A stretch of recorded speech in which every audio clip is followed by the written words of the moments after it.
Now must your conscience my acquittance seal, and you must put me in your heart for friend. Sit, who have heard, and with a knowing ear, that he which hath your noble father slain pursued my life. It well appears, but tell me, why have you proceeded not against these feats, so prideful and so capital in nature? By your safety, greatness, wisdom, all things else, you mainly were stirred up. Oh, for two special reasons, which may to you perhaps seem much unsingular, but yet to me they're strong. His mother lives almost by his looks, and as for me, my virtue or my plague, be it either which, she is so conjunctive to my life and soul, that as the star moves not but in his sphere, I cannot but by her.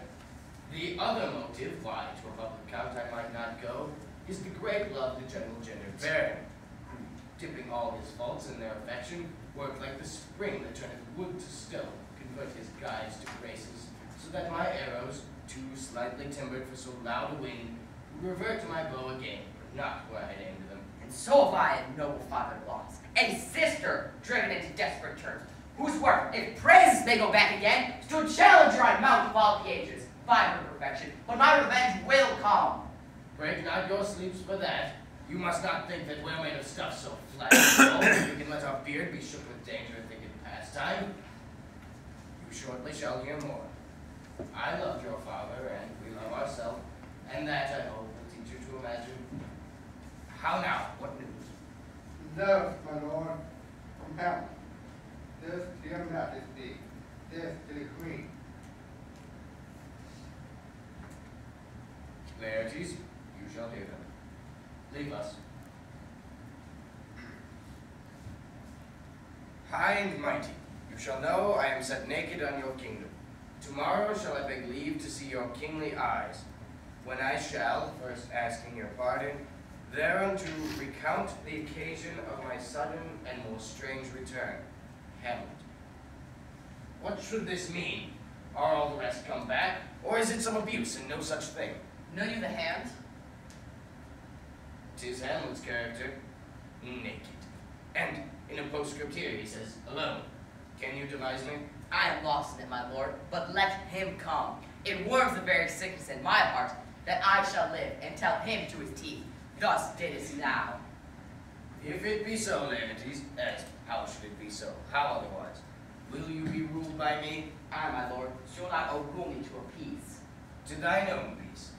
If he be now returned, as checking at his voyage, and that he means no more to undertake it, I shall work him to an exploit, now read in my device, under the which he shall not choose but fall, and for his death no wind of blame shall breathe. Even his mother shall not charge the practice and call it accident. I will do it, my lord, but rather, if you could devise it so that I might be the organ. It falls right. You have been talked of since your travels much, as in Hamlet's hearing, for a quality wherein they say you shun. Your sum of parts did not together pluck such envy from him as did that one, and that, in my regard, of the unworthiest siege. What part is that, my lord? A very ribbon in the cap of youth, yet needful too. For youth no less becomes the light and careless livery that it wears than settled age his sables and his weeds, importing health and greatness. 2 months since here was a gentleman of Normandy. I have seen myself and served against the French, and they can well on horseback.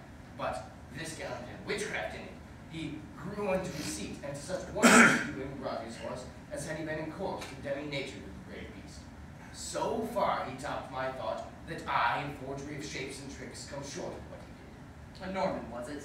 A Norman. Upon my life, Lamord. The very same. I know him well. He is the brute indeed, and gem of all the nation. He made confession of you, and gave such masterly report for art and exercise in your defense, and for your rapier most especial, that Hamlet could nothing do but wish and beg your sudden coming o'er to play. Now, out of this. What out of this, my lord? Laertes, did you love your father, or you like the painting of a sorrow of a face without a heart? Why ask you this? Not that I think you did not love your father, but that I know love is begun by time, and that I see in passages of proof time qualifies the spark and fire of it. There lives within the very flame of love a sort of wick or snuff that will abate it, and nothing is at a like goodness still, for goodness, growing to a pleurisy, dies in his own too much. What we would do, we should do when we would, For this wood changes and hath abatements and delays as many as there are tongues, are hands, are accidents. And then this should is like a spendthrift sigh that hurts by easing. But to the quickly also, Hamlet comes back. What would you undertake to show yourself indeed your father's son more than importance? To cut his throat in the church. No place indeed should murder sanctuarize. Revenge should have no bounds. But, good Laertes, will you do this, keep close within your chamber. Hamlet returns from though you are come home. You will put on those shall praise your excellence, and set a double varnish on the fame the Frenchman gave you. Bring you in fine together, and wager on your heads. He, being remiss, most generous, and free from all contriving, shall not bruise the boils, so that you may, with ease or with a little shuffling, choose a sword unbaited, and in a passive practice, requite him for your father. I will do it, my lord, and for that purpose, I'll anoint my sword. I want an unction about that, so rare that, but dip a knife in it, where it draws blood, no cataplasm so rare, collected from all simples that have virtue, under the moon can save the thing from death, so that if I withal it slightly, and for that purpose I will anoint my sword, so that if I gall him slightly, it may be his death. Let's further think of this. Weigh what convenience, both of time and means, may fit us to our share. If this should fail, and that our plan look through our bad performance, then this project should have a back or second. Soft, let me see.